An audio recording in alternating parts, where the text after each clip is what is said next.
And what we have here is a 2003 Hyundai Tiburon Incom T65 X-Wing conversion. 112,000 space miles, 6-cylinder, 24-valve,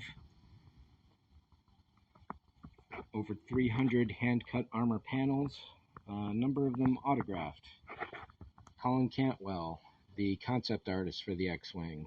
Lauren Peterson, head of the ILM model shop. Steve Gawley, also of the model shop, he did the orthographic designs for the final X-Wing. Garrick Hagan, Biggs. Dennis Lawson, Wedge. Over here on this side we have another pilot. Launch when ready, Anne Lockhart, Sheba from the original Battlestar Galactica. More autographs back here. No, I'm afraid I'll never get over Macho Grande, Bill Buck Murdoch Shatner. Kenny Baker, R2-D2. That one's a bit tough to read, but it's Deep Roy. The Force is strong with this one. Jimmy V, R2-D2 too. He played R2-D2 in the J.J. Abrams movies. Coming over to this side. Spike Spiegel, Steve Blum from Space Cowboy, from Cowboy Bebop. Safe Travels, Jeremy Bullock, Boba Fett. And up here, slightly worse than a police box. Unfortunately, this autograph is getting a little tattered. Peter Davison of Doctor Who fame. Beyond Antares, Where My Heart Is, Uhura, Nichelle Nichols. I think that's all the autographs at this point. Got video of the car starting up, so let's cut to that.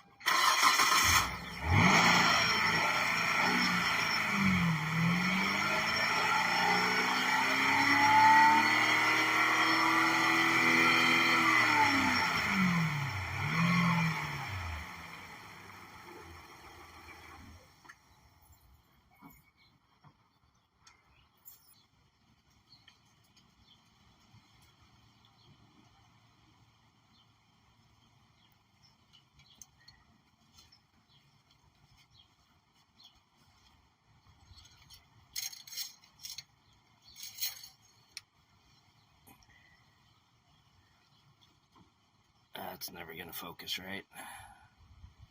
So I don't think the video is going to show it, but the oil is clean. The compartment is nice. Battery is new. 224. Quick disconnect. Nothing else special underneath here. And over here, the Lamborghini scissor doors work very nice. I had put this handle in here thinking that would help out. However, the door is so heavy that it's very difficult to lift when you're inside. Reflectors on the bottom to help out. Proton torpedo tubes on the side. And inside. Let's see if we can hop in here. Up top here we have dual sun visors. So you get one in front. Put them wherever you want, however they fit. Very handy. You don't have to go swiping your sun visor when you're driving into the sun all the time. Up here, this little guy is a little sunglasses holder. We got lights. We got red lights. We got white lights.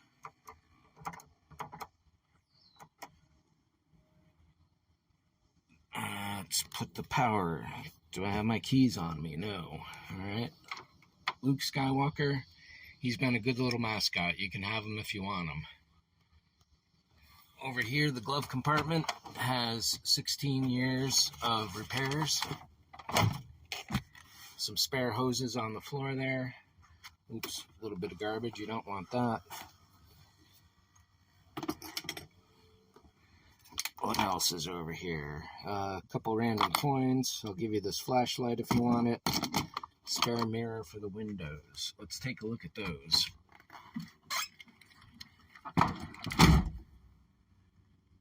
So with these mirrors here and on the other side, it's very difficult to have too many blind spots. The back mirror here, you can kind of see out the sides next to the droid, but for the most part, that mirror is no good any longer. Let me go get the keys. So as you saw before, it's just coming up on 112,000 miles. The wipers work there. Up here,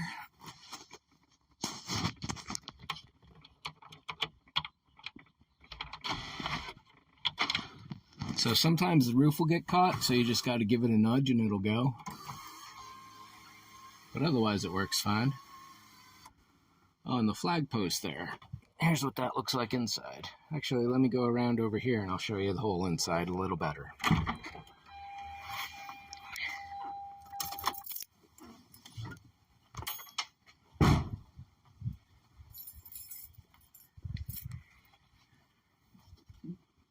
So, starting with the doors, there's some red LEDs in here, some LED strips, there's extra little doodads all over the place.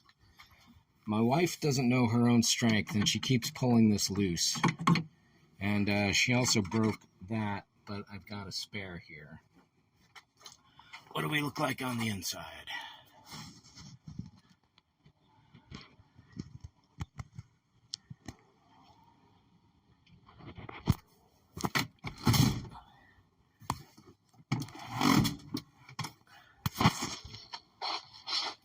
In the back, the hyperdrive module. This is currently not plugged in. The wires are right here. I had it wired into the car. I was going to change it to a spare battery. Never got around to it. And now the car is having bigger problems. LEDs there. The blue things light up. This little bit here lights up orange. That guy lights up. And those are controlled with these buttons here. They control the frequency of flashing, the speed, and a couple different styles. There's other little static LEDs in there as well once you power it up. And back there, as you can see, it's all emptied out. Droid goes on top. That dangly switch is what powers the droid. There's a battery inside his head, and he works on a Makita 18 volt.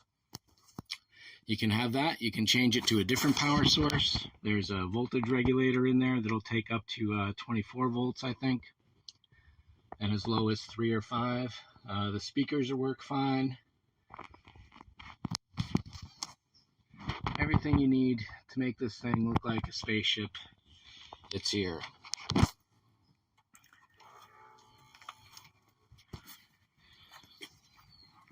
Oh.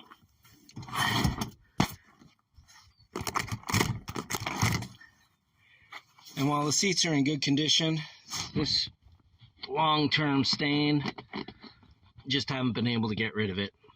I think it's some Gorilla Glue that got spread around there. It's not rust, because there would be some rust up on the ceiling here, and there is none. But I'm pretty sure it's very old Gorilla Glue got loose, and I tried to clean it up as best I could.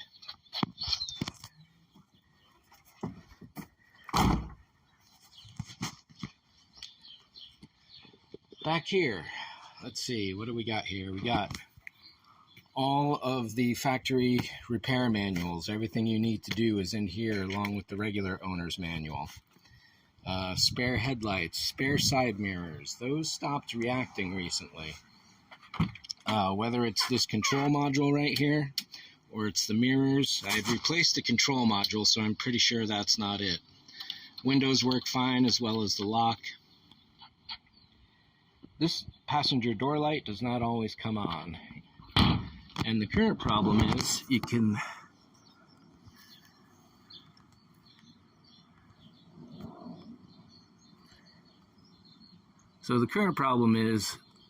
that door light is saying that light is on, and you can see those LEDs are on in that door.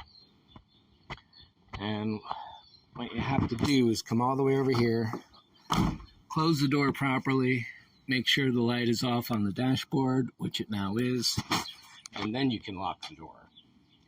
I didn't realize this one time, and I came out to a dead battery, and all the shops have said they could spend hours looking for the problem, never find it. And if they find it, because of the intermittent nature of everything, then any fix they apply may not actually repair the underlying issue. So this is the whole reason why I'm selling this car, because of this passenger door light. Could be a switch, could be a ground, could be a loose wire. I don't know. I'm not an electrician. As you can see, I'm an artist. I'm pretty good with paint. I am not good with electricity at all. And if you need to get into the trunk here, the access panel is right there. There are red LEDs stringed in here. They're not lit up, but they can be to add to your brake light effect. And as I was saying up here, we got the manuals. In here, I've got various reference phases of the build, the process, construction notes, plan notes, everything you need to continue the project.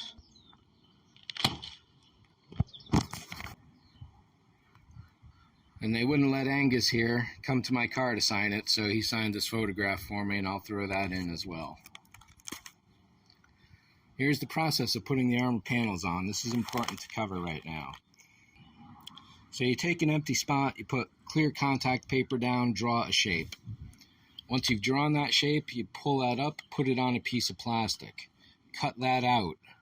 Bring the plastic back here. Make sure it fits right with all your other panels.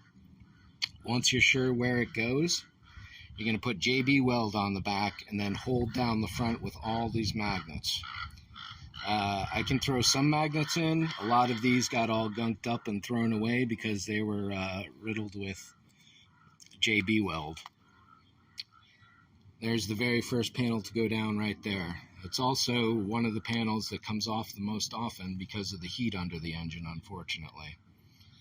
So at one point the car looked entirely white with just pure plastic,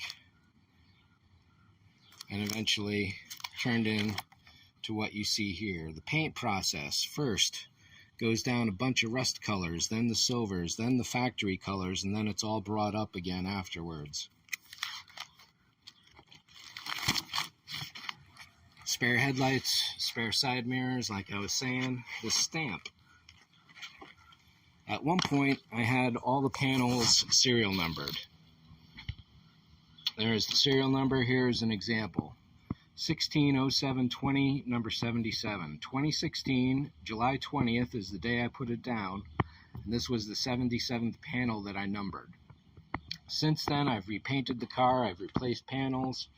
The idea was that every time I would put a new panel down, this front number would change. So right now, today, it would be 240508 dash, the panel number would stay the same, 77. So eventually, over time, the idea was that all these panels would start changing numbers. And when I put a new panel down, you can see there's some black here around the edges. So what I would do is, panel would fall off, spray the area with black, put a new factory fresh looking panel down, and you start building up a history to the look of it all. Here's that spare door handle I was telling you about. It's a very simple repair. I just haven't gotten around to it. And before I get too much further, all these autographs are hidden with magnetic plates.